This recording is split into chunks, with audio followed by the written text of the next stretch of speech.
दोस्तों नमस्कार। दोस्तों कैसे हैं आप सब लोग। दोस्तों आज हम एक नई स्टोरी लेकर के आए हैं और इस स्टोरी के माध्यम से हम इंग्लिश को पढ़ना सीखेंगे और साथ में ही हम स्टोरी के एक एक शब्द को पार्ट ऑफ स्पीच में ब्रेक करके जो अंग्रेजी सीखेंगे। इस तरह इंग्लिश सीखने से आपको एक एक शब्द का मतलब और उसका उपयोग क्यों किया गया है, उसका ग्रामर पॉइंट ऑफ व्यू से क्या इंपॉर्टेंस है समझ में आएगा, जिससे कि आप अंग्रेजी को अच्छे से समझ पाएंगे और बोल पाएंगे। तो आइए स्टार्ट करते हैं आज का सेशन। और टाइटल है आज की स्टोरी का पन्ना द फेथफुल नर्स। पन्ना यहाँ पे जो है आपका व्यक्तिवाचक संज्ञा है यानी कि प्रॉपर नाउन है। द आपका डिटर्मिनर है जिसे आप लोग आर्टिकल भी कहते हैं। फेथफुल, फेथफुल का मतलब होता है वफादार, ठीक है। और इसके लिए जो दूसरे शब्द हैं वो हैं ड्यूटीफुल या तो लॉयल या तो बोनाफाइड। और भी बहुत से हैं बट आप तीनों को इजीली याद रख सकते हैं, ड्यूटीफुल, लॉयल या तो बोनाफाइड। और नर्स का मतलब होता है उपचारिका, सेवा करने वाली। आप दाई कह सकते हो या तो आप आया भी कह सकते हो। इसके लिए जो आजकल सबसे काफ़ी वर्ड मार्केट में चल रहा है वो है नैनी, है ना। आप नैनी कह सकते हो, उस तक इजीली आपको याद रहेगा। तो पन्ना एक, द यानी कि एक, फेथफुल यानी कि वफादार, नर्स यानी कि सेविका, ठीक है। ओके, नर्स यहाँ पे आपका नाउन है और फेथफुल जो है वो नर्स की एक विशेषता है जो कि एक नाउन है। तो नाउन की विशेषता बता रहा है फेथफुल, इसीलिए ये आपका एडजेक्टिव हो गया, ठीक है। चलिए आगे बढ़ते हैं। When Rana Sanga the king of Mewar diet, his son Uday Singh was a मियर child. When यहाँ पे आपका कंजक्शन है और यदि इसका हम पार्ट ऑफ स्पीच कहें तो ये रिलेटिव एडवर्ब भी है, ठीक है। वेन यानी कि जब, राणा सांगा, अब राणा सांगा कौन था ये बताया गया आगे। द किंग ऑफ मेवाड़, जो किंग थे राजा, किस ऑफ मतलब का, किसका, मेवाड़ का। तो मेवाड़ का राजा, डाइड यानी कि मर गए थे, ठीक है। तो वेन यानी कि जब, राणा सांगा मेवाड़ के राजा मर गए थे। हीज सन उनका पुत्र, उदय सिंह जो कि एक नाम है उदय सिंह, वाज यानी कि था, आ यानी कि एक, मियर यानी कि मात्र, एकमात्र, इकलौता, चाइल्ड यानी कि लड़का। तो उदय सिंह था एक, एकमात्र या इकलौता पुत्र या लड़का, ठीक है। ठीक है जी, चाइल्ड मीन्स लड़का या पुत्र या बच्चा कह सकते हो आप। मियर जो है यहाँ पे इसका मतलब होता है इकलौता होना या अलोन होना। इसके लिए दूसरे शब्द हैं अलोन या तो सिंगल, ठीक है। आइए हम पार्ट ऑफ स्पीच की बात करते हैं। हिज सन में हिज जो है ये पजेसिव एडजेक्टिव है। क्यों है? क्योंकि इसके बाद में नाउन दिया हुआ है। जैसा कि मैंने पहले बताया वीडियोस में, प्रोनाउन नहीं हो सकता क्योंकि प्रोनाउन का प्रयोग हम नाउन की रिपीटेशन को रोकने के लिए करते हैं, बट इसके बाद स्वयं नाउन दिया है आगे, तो इसीलिए ये पजेसिव एडजेक्टिव है, ठीक है जी। और ये क्या कर रहा है, ये जो किंग ऑफ मेवाड़ जो राणा संगा है उसका सन पर पजेशन यानी कि अधिकार बताने का काम कर रहा है, ठीक है। चलिए, वाज आपका हेल्पिंग वर्ब हो गया। मियर जो है ये आपका एडजेक्टिव होता है और इसका मतलब चाइल्ड। चाइल्ड कैसा है? इकलौता है।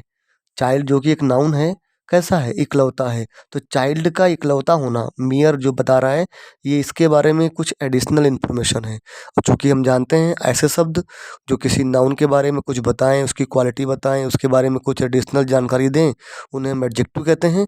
इसीलिए मियर आपका एडजेक्टिव हो गया, ठीक है। चलिए आगे बढ़ते हैं। A few months after Rana Sanga's death, Queen Karnavati, his wife, fell seriously ill. A few months after, ठीक है। ए फ्यू का मतलब क्या होता है? आप जब एडजेक्टिव ऑफ क्वांटिटी पढ़ोगे ना या क्वांटिटेटिव एडजेक्टिव्स पढ़ोगे तब मालूम पड़ेगा आपको ए फ्यू, द फ्यू, इन सब का। तो ए फ्यू मतलब होता है कि आप समझिए अभी के लिए कि बहुत कम, है ना, या कुछ। तो कुछ मंथ्स आफ्टर यानी कि कुछ महीनों बाद। आप किसके कुछ महीनों बाद? राणा सांगास डेथ। तो राणा सांगा की डेथ यानी कि मृत्यु के कुछ महीनों बाद, ठीक है। राणा सांगा की मृत्यु के कुछ महीनों बाद, ठीक है। अब देखिए यहाँ पे जो राणा सांगास में ये ऐसे ऐसे एपेस्ट्रोपियस कहते हैं और इसका ये होता है पजेसिव केस ऑफ नाउन, है ना। यानी कि ये नाउन का पजेशन बनाता है। जो ये नाउन ये क्या करता है, अगले नाउन पर इस नाउन का पोजीशन बनाता है। क्योंकि डेथ भी यहाँ पे नाउन है, तो डेथ का जो राना संज्ञा है इससे पोजीशन बनाने का काम कर रहा है, इसमें आपस में अधिकार बनाने का काम कर रहा है, संबंध स्थापित करने का काम कर रहा है। किसकी डेथ? राना संज्ञा की डेथ, इसीलिए इसको का की के कहते हैं। सिंपली भाषा में कहें तो का की के भाषांतर के लिए, लेकिन अगर इसका ग्रामर से यूज समझें तो इसका काम ये होता है। ठीक है, तो राना संज्ञा की डेथ के कुछ महीनों बाद क्वीन कर्णावती यानी कि रानी कर्णावती, क्वीन मिस रानी, कर्णावती एक नाम है, रानी कर्णावती। अब कौन थी तो हीज वाइफ यानी किसकी वाइफ? हीज यूज किया गया है राणा संगा के लिए, और वाइफ यानी कि उनकी पत्नी। यहाँ पे भी हीज वाइफ में हीज अगेन आपका पजेसिव एडजेक्टिव हो गया, क्योंकि ये वाइफ का राणा संगा के साथ में पजेशन बना रहा है। ठीक है, और क्योंकि वाइफ एक नाउन भी है, तो ये आपका पजेसिव एडजेक्टिव हो गया। ठीक है, फेल सीरियसली इल, अब क्या हो गई वो? फेल हो गई। फेल क्या है? फेल क्या होता है? फॉल, है ना? फॉल मीन्स गिर जाना, पड़ जाना। तो फेल सीरियसली इल, तो फॉल सीरियसली इल का मतलब होता है कि वो गंभीर रूप से बीमार हो गई। इल मतलब होता है बीमार हो जाना, और सीरियसली यानी कि गंभीर रूप से। ठीक है, तो गंभीर रूप से बीमार हो गई। बीमार तो हुई, कैसे हुई? गंभीर रूप से हो गई। ठीक है, इल यहाँ पे जो है आपका, ये आपका एडजेक्टिव होता है, क्योंकि बीमार कोई इंसान होता है या कोई जानवर होता है, कोई सजीव होता है, तो ये एक प्रकार से क्वालिटी हो गई, इसलिए ये आपका एडजेक्टिव है। और बीमार कैसे पड़ी? सीरियसली बीमार पड़ गई, तो इसीलिए ये एडवर्ब हो गया सीरियसली। क्योंकि क्योंकि एडवर्ब का डेफिनेशन क्या है कि एडवर्ब जो है किसी वर्ब को, किसी एडजेक्टिव को, या किसी एडवर्ब को, या किसी पूरे सेंटेंस को भी मॉडिफाई करता है, उसे हम एडवर्ब कहते हैं। तो यहाँ पे ये क्या कर रहा है? एडजेक्टिव के बारे में कुछ जानकारी दे रहा है, इसीलिए ये आपका एडवर्ब हो गया। ठीक है, वेन यानी कि जब, she realized that she was dying, when यानी कि जब, सी रियलाइज्ड, सी यानी कि वो, या उसको क्या हुआ? एहसास हुआ। रियलाइज का मतलब क्या होता है कि एहसास होना, महसूस होना। जब उसको एहसास हुआ, दैट यानी की, जो कि कंजक्शन है, दैट यानी की, she was dying, was plus verb की फर्स्ट फॉर्म में आईएनजी, डाई, डाई मतलब होता है मरना, है ना? तो जब उसे एहसास हुआ कि सी वॉज डाइंग, की वह मर रही है, वह मर रही है, वॉज डाइंग हो गया, पास्ट कंटिन्यूस हो गया, कोई कार्य चालू है। ठीक है, तो जब उसे ऐसा एहसास हुआ कि सी वॉज डाइंग, की वो मर रही है, सी कॉल्ड, उसने बुलाया, उसने बुलाया, या वह बुलाती है ना? किसको बुलाई? पन्ना को, वह बुलाई पन्ना को। अब पन्ना कौन थी? हर मोस्ट ट्रस्टेड नर्स, पन्ना कौन थी? तो पन्ना जो थी वो उसकी मोस्ट ट्रस्टेड नर्स थी, यानी कि सबसे प्रिय नर्स थी, सबसे विश्वसनीय नर्स थी। मोस्ट ट्रस्टेड यानी कि ट्रस्ट नहीं होता विश्वास करना, और मोस्ट ट्रस्टेड, ट्रस्टेड यहाँ पे यूज हो गया है as a adjective, as a adjective use होगा, इसे हम कहेंगे पास्ट पार्टिसिपल। यहाँ पे ये एज ए एडजेक्टिव यूज हुआ है। नर्स कैसी है? ट्रस्टेड नर्स है, मोस्ट ट्रस्टेड नर्स है। ठीक है, इसीलिए तो जो उसकी सबसे मोस्ट ट्रस्टेड है कि सबसे विश्वसनीय नर्स थी, उपचारिका थी, सेविका थी, उसको बुलाया। कहाँ बुलाया? टू हर साइड, अपनी तरफ बुलाया, अपने पास बुलाया। ठीक है, साइड मतलब अपनी ओर या अपने पास। ठीक है, चलिए, टू यहाँ पे प्रीपोजिशन है, और साइड जो है इस प्रीपोजिशन का ऑब्जेक्ट है। हर साइड में हर जो है पजेसिव एडजेक्टिव है। क्या है? पजेसिव एडजेक्टिव है। सेम वे हर नर्स में हर भी पजेसिव एडजेक्टिव है, क्योंकि सी का पजेसिव प्रोनाउन जो होता है वो हर्ष होता है। क्या होता है? हर्ष होता है। ठीक है, चलिए, पुटिंग द चाइल्ड इनटू पन्नास arms, the queen said. Putting यानी होता है, पुट का ये पार्टिसिपल फॉर्म है। ठीक है, ये प्रेजेंट पार्टिसिपल ऑफ पुट है ना? पुटिंग मतलब होता है कि डालते हुए। क्या हुआ? डालते हुए। क्या डालते हुए? या डालकर। क्या डालकर? चाइल्ड को, बच्चे को डालकर, बच्चे को डालकर। ठीक है, इनटू में, इनटू मतलब होता है में, और ये प्रीपोजिशन है। क्या है? प्रीपोजिशन है। किसमें? पन्नास आम, पन्ना के आर्म्स में, पन्ना की गोदी में। आम मतलब होता है गोदी, गोदी कह सकते हो, हाथ कह सकते हो, है ना? तो पुटिंग यानी कि डालकर, चाइल्ड को, बच्चे को, इनटू में, पन्नास आम, पन्ना के आम में, पन्ना की गोदी में। यहाँ पे एपेस्ट्रोफी ऐसे अगेन वही काम जो बताया था मैंने आपको ऊपर, पजेसिव केस ऑफ नाउन, है ना? पन्ना के आम में। द क्वीन सेड, रानी ने कहा। सेड क्या है? से का पास्ट फॉर्म है। से मतलब कहना, और चूंकि यहाँ पे सेड है, पास्ट फॉर्म में है, तो कहा। पन्ना और क्वीन ने कहा, रानी ने कहा। क्या कहा? आइए देखते हैं। रानी ने कहा, क्या कहा? Panna, Panna you know that I am unwell. You know यानी कि तुम, यू मतलब तुम, नो मतलब जानती हो, तुम जानती हो। दैट यहाँ पे है आपका कंजक्शन, कि तुम जानती हो कि आई एम, आई मतलब मैं, एम यानी कि हूँ, अनवेल यानी कि बीमार, कि मैं बीमार हूँ, मैं बीमार हूँ। The moment of my death is drawing near.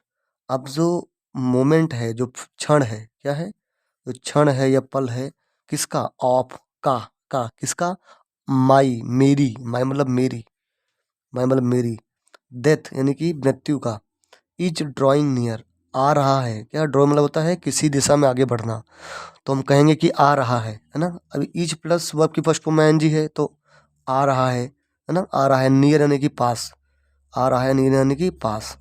तो the moment of my death is drawing near. अब जो मोमेंट है मेरी डेथ का वो क्या हो रहा है, जो क्षण है मेरी मृत्यु का वो पास आ रहा है। ठीक है, ये कहा उसने। The moment, okay, of preposition my possessive adjective, किसका, किसका पजेसिव एडजेक्टिव है, तो आई का पजेसिव एडजेक्टिव माई होता है और पजेसिव प्रोनाउन माइन होता है। ठीक है, डेथ का, है ना। चलिए, ऑफ प्रीपोजिशन और डेथ प्रीपोजिशन का ऑब्जेक्ट, क्योंकि मैंने पहले भी कहा है कि प्रीपोजिशन के बाद जो भी नाउन या प्रोनाउन आते हैं वो प्रीपोजिशन के ऑब्जेक्ट होते हैं। ईच प्लस वर्ब की फर्स्ट फॉर्म एनजी, ये मेन वर्ब हो गई ड्राइंग, और नियर यहाँ पे एडवर्ब हो गया, क्योंकि ये ड्रॉ को मॉडिफाई कर रहा है, वर्ब को। कहाँ आ रहा है, ड्राइंग नियर, पास आ रहा है, तो ये एडवर्ब ऑफ प्लेस हो गया आपका। ठीक है जी, ध्यान रखिएगा। I am entrusting my little one to your care. I am, I यानी कि मैं, जो कि सब्जेक्ट है, हु इज इंटरेस्टिंग, आई, ठीक है, सब्जेक्ट हो गया। एम हेल्पिंग हो गई। अब टू बी की फॉर्म प्लस वर्ब की फर्स्ट फॉर्म में आईएनजी, ये तो कॉन्सेप्ट प्रेजेंट कंटिन्यूअस टेंस का होता है। तो इंटरेस्ट का मतलब क्या, पहले देखिए इंटरेस्ट में क्या होता है, इंटरेस्ट का मतलब होता है सौंपना, किसी के जिम्मे कर देना। तो मैं जिम्मे कर रही हूँ, क्या कर रही हूँ, माई लिटल वन, मेरे छोटे को या मेरे छोटे बच्चे को, माई यानी से मेरे छोटे बच्चे को, कहाँ कर रही हूँ, टू योर केयर, तुम्हारी केयर में, तुम्हारी संभाल में ना, ये तुम्हारी सुरक्षा में। ठीक है, ओके। यहाँ पे एम प्लस वर्ब की फर्स्ट में आएंगी, it is a absolutely and sentence of present continuous. My, ये जो है यहाँ पे आपका पॉसेसिव एडजेक्टिव है। ठीक है, लिटिल वन मतलब छोटा बच्चा कह सकते हो आप। टू प्रीपोजिशन हो गया, और केयर प्रीपोजिशन का ऑब्जेक्ट, क्योंकि ये नाउन है, केयर। ठीक है, और योर जो है अगेन पॉसेसिव एडजेक्टिव है, क्योंकि योर के बाद में केयर दे रखा है, दैट इज नाउन, तो नाउन के पहले तो पॉसेसिव एडजेक्टिव ही आएगा। It will not be counted as a possessive pronoun. Okay, चलिए। From today he is your child. From मतलब से होता है, फ्रॉम मतलब से होता है, टुडे यानी आज से, तो आज से, आज से, ही यानी कि वह, इज यानी कि है, योर यानी कि तुम्हारा, चाइल्ड यानी कि बच्चा। आज से ये तुम्हारा बच्चा है। ठीक है, चलिए। Please take care of him after I am gone. Please मतलब कृपया, टेक केयर यानी कि देख रेख करो इसकी, या इसकी देख रेख करो, ऑफ हिम किसकी, इसकी देख रेख करो, इसकी, आफ्टर के बाद, किसके बाद, आई एम गोन, मेरे जाने के बाद। इसका मतलब ये हो गया, आई एम गोन मतलब मेरे जाने के बाद, इसकी देख रेख करो मेरे जाने के बाद। अब देखिए यहाँ पे एक कॉन्सेप्ट और भी है, कि जो गोन वाला कॉन्सेप्ट आया कि एम के बाद में गोन क्यों आया, तो यहाँ दो चीज़ें हैं। एक तो ये पेशिव का स्ट्रक्चर आप कह सकते हो, मृत्यु अपने आप तो आएगी नहीं, किसी कारण से आएगी, तो ये पेशिव का स्ट्रक्चर हो गया। और आप जानते हो कि है ना, पेशिव स्ट्रक्चर हो गया सिंपल प्रेजेंट टेंस का पेशिव स्ट्रक्चर। जब सिंपल प्रेजेंट टेंस का पेशिव बनाते हो, क्या करते हो उसमें, ईजेएमआर प्लस वर्ब की फर्स्ट फॉर्म में आईएनजी, सॉरी वर्ब की फर्स्ट, सॉरी माफ कीजिएगा, ईजेएमआर प्लस वर्ब की थर्ड फॉर्म यूज करते हो। ठीक है, तो एक तो ये हो गया। दूसरी एक तरीका और भी है कि यहाँ पे ये ईजेएमआर टू बी का फॉर्म है, और इसके बाद में गोन आपका एज ए एडजेक्टिव यूज हुआ है, आप ये भी कह सकते हो।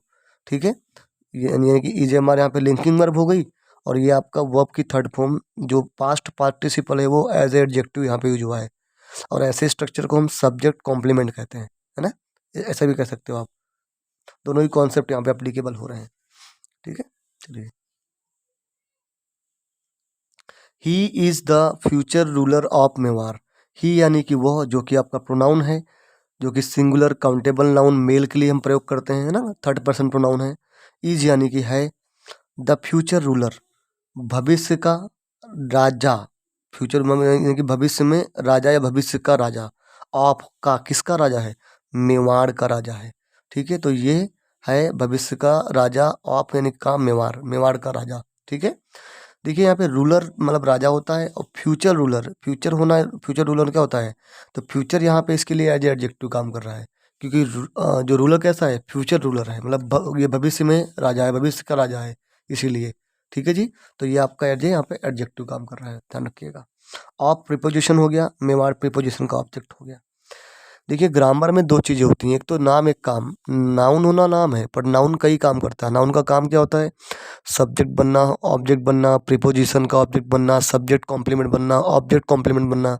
ठीक है, तो ऐसे ही हर एक पार्ट ऑफ स्पीच का नाम होता है, प्रीपोजिशन नाम होता है, बस उसके काम कई होते हैं। ठीक है, हमें इस कॉन्सेप्ट में समझना है। See that no harm comes to him until he comes of age and is able to rule over Mewar. She यानी कि देखो, है ना, देखना होता है, देखो। दैट यानी कि, जो कि कंजक्शन है यहाँ पे आपका, देखो कि। No harms comes, no harm यानी कि कोई नुकसान कम से आए, कोई नुकसान ना आए। टू हिम, उसको, या कोई नुकसान ना हो उसको। अंटिल यानी कि जब तक, जब तक। ही कम्स, वो आए या वो प्राप्त करे। क्या प्राप्त करे? ऑफ एज, आयु को प्राप्त करे, जब तक उसकी एज हो जाए या आयु को प्राप्त करे। एंड और इज एबल टू, और इज एबल नहीं होता है कि सक्षम हो। किस लिए सक्षम हो? टू रूल ओवर, रूल करने के लिए, राज्य करने के लिए। ओवर मेवाड़, मेवाड़ पर, मेवाड़ पर। जब तक कि वो मतलब एक निश्चित आयु को न प्राप्त कर ले, या जब तक वो सक्षम न हो जाए रूल करने योग्य, राज्य करने योग्य मेवाड़ पर, तब तक उसकी, हमें उसको कोई हार्म ना हो, ध्यान रखना है। ठीक है, ओवर प्रीपोजिशन है, मेवाड़ आपका यहाँ पे नाउन है। रूल का मतलब होता है राज्य करना। ठीक है, एबल का मतलब होता है किसी चीज़ की क्षमता होना, ना, क्षमता के लिए। जैसे कि I am able to play cricket, मैं क्रिकेट करने के योग्य हूँ, या मैं, मेरे में क्षमता है। ठीक है, ऐसा। With tears in her eyes, Panna said. With यानी कि के साथ, किसके साथ? टीयर्स के साथ, आंसुओं के साथ। टीयर मीन होता है आंसू, आंसू के साथ। किस में आंसू थे? इन में, किस में? हर आइज, उसकी आंखों में। तो उसकी आंखों में आंसू के साथ। ठीक है, हर आइज में हर आपका पजेसिव एडजेक्टिव है ना, आइज आगे नाउन दे रखा है। पन्ना सेड, पन्ना ने कहा। सेड क्या है? से का पास्ट फॉर्म है। ठीक है, चूंकि से मतलब कहना होता है, पास्ट फॉर्म में तो कहेंगे कहा। पन्ना ने कहा, क्या कहा? ट्रस्ट मी, मेरा विश्वास करो। ट्रस्ट मीन्स होता है विश्वास करना, तो मेरा, मी मतलब मेरा, मेरा विश्वास करो। माई डियर क्वीन, मेरी प्रिय क्वीन। माई क्या है? अगेन यहाँ पे पजेसिव एडजेक्टिव है। माई क्या कर रहा है? माई जो डियर, सॉरी, माई जो है क्वीन का, है ना, पन्ना के साथ में पजेशन यानी कि अधिकार स्थापित कर रहा है, संबंध स्थापित कर रहा है, इसलिए माई आपका पजेसिव एडजेक्टिव है। मेरी प्रिय क्वीन, है ना। अब डियर क्या है? डियर एडजेक्टिव है क्वीन के लिए। क्वीन कैसी है? डियर है। ठीक है, किसके लिए? पन्ना के लिए। तो ये क्वीन डियर एडजेक्टिव हो गया, क्वीन नाउन है इसीलिए। तो मेरी प्रिय queen. To keep him safe, है ना। हिम यानी कि इसको, सेफ यानी कि सुरक्षित, कीप मीन्स रखना, इसको सुरक्षित रखने के लिए, इसको सुरक्षित रखने के लिए। ठीक है, I shall not hesitate even to give up my life to protect him. I shall not ना, सेल नॉट, विल नॉट या विल प्लस वर्ब की फर्स्ट फॉर्म, ये फ्यूचर इंडिकेशन के लिए होते हैं, सिंपल फ्यूचर टेंस का स्ट्रक्चर है। तो मैं हेजिस्टेट नहीं करूँगी, हेजिस्टेट नहीं करूँगी का कॉन्सेप्ट करूँगी आएगा, क्योंकि ये फ्यूचर की बात हो रही है। सेल विल आ गया, तो मैं हेजिस्टेट नहीं करूँगी। हेजिस्टेट मतलब कि अवहेलना करना या पीछे हटना, या मैं पीछे नहीं हटूँगी। इवन, यहाँ तक कि गिव अप माई लाइफ, यहाँ तक कि मैं क्या करूँगी? अपने लाइफ को गिव अप कर दूंगी। लाइफ का परित्याग, गिव अप में होता है परित्याग करना, सैक्रिफाइस करना, कि मैं अपने जीवन का परित्याग कर दूंगी। किस लिए? टू प्रोटेक्ट हिम, प्रोटेक्ट यानी कि रक्षा करना, रक्षा करने के लिए। हिम यानी इसकी, ठीक है, हिम यानी कि इसकी। हिम क्या है यहाँ पर? हिम जो है यहाँ पर, ये आपका ऑब्जेक्टिव केस है, किसका? ही का। ही का ऑब्जेक्टिव केस हिम होता है। ठीक है, ये बात समझ में। तो हेजिस्टेड मतलब होता है अवहेलना करना। इवन क्या है? इवन आपका एडवर्ब है। क्यों एडवर्ब है भाई? क्योंकि ये जो हेजिस्टेड है उसको मॉडिफाई कर रहा है। क्या बोल रही है कि आई शेल नॉट हेजिस्टेड इवन, यहाँ तक हेजिस्टेट नहीं करूंगी ना, तो इवन आपका एडवर्ब हो गया। तो गिव अप, देने के लिए, क्या देने के लिए? प्राण, प्राण न्यौछावर भी कर देगी अपने। माई लाइफ, मेरी लाइफ। माई लाइफ में लाइफ आपका नाउन हो गया एंड माई आपका पॉजेसिव एडजेक्टिव हो गया। ठीक है, to protect, two plus V1 ये आपका इन्फिनिटिव हो गया। हिम यानी कि ऑब्जेक्टिव केस ऑफ ही, उसका, है ना। आई बात समझ में। तो दोस्तों ये थी हमारी आज की स्टोरी। सॉरी, स्टोरी का पार्ट 1 है ये। स्टोरी काफ़ी बड़ी है तो हम इसको पार्ट बाय पार्ट कवर करेंगे, because it is difficult to complete the entire story in one video. और इजी तो है, फिर वही है कि पढ़ते जाओ, ट्रांसलेट करते जाओ, but I don't feel comfortable in that way. मुझे अच्छा नहीं लगता वैसे करने में। सो बेटर अंडरस्टैंडिंग के साथ करना है तो it will take obviously a time. तो ये था दोस्तों आज का पार्ट 1। आप लोग इसको देखिए। आपसे रिक्वेस्ट है पहले आप कंटेंट को देखिए। यदि कंटेंट आपको अच्छा लग रहा है तो चैनल को सब्सक्राइब करिए। यदि सब्सक्राइब कर चुके हैं तो लाइक करिए और कमेंट करिए, साथ में अपने फैमिली ग्रुप में शेयर करिए, ताकि अधिक से अधिक लोग इससे जुड़ पाएँ और मुझे भी इससे मोटिवेशन प्राप्त हो, ताकि मैं और भी वीडियोज़ बना पाऊँ आप लोगों के लिए। Thank you, thanks for watching.